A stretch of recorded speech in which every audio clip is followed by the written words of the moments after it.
Molda-nos, Espírito Santo de Deus. Aleluia, Deus.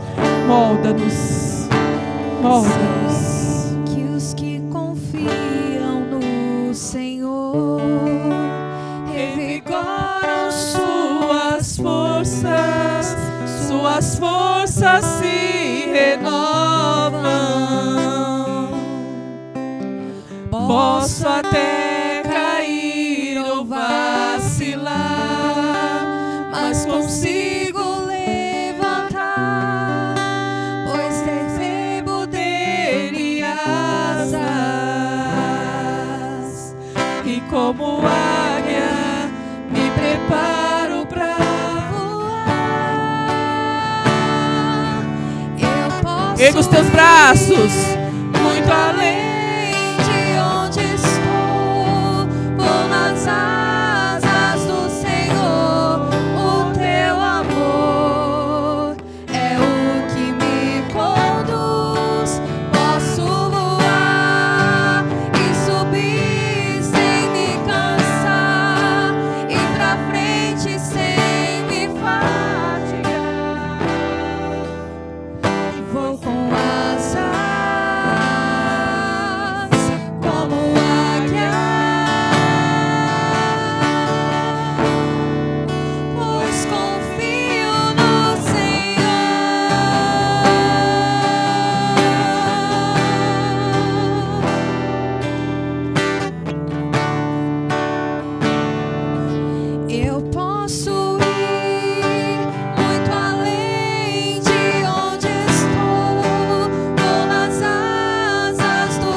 Confiança, irmãos, que o Senhor quer de nós. Confiar que Ele pode nos auxiliar, que Ele conta conosco também, que Ele sabe das nossas fraquezas, mas Ele quer te ver de pé. Confie no Senhor. Conte com o Senhor, porque Ele renova as nossas forças.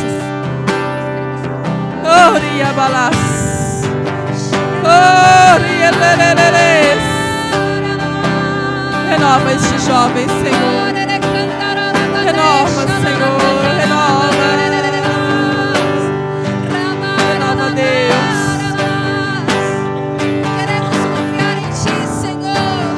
Nós queremos confiar em Ti, Senhor. Oh, Deus maravilhoso. Nós queremos ir contigo, Jesus. Renova, Senhor. Renova, Deus.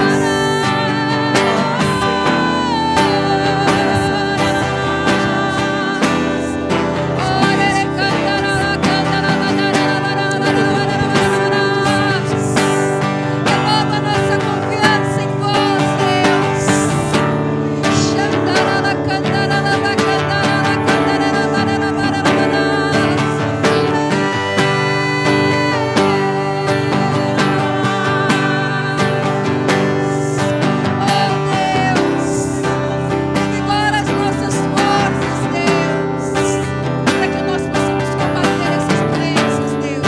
Irmãos, esta canção é baseada na passagem de Isaías 40, os últimos versículos de Isaías 40, que eu amo de paixão, e que vem bem a calhar providência divina, a escolha da Isis e do Adam, que diz assim: olha, é para você, é para nós.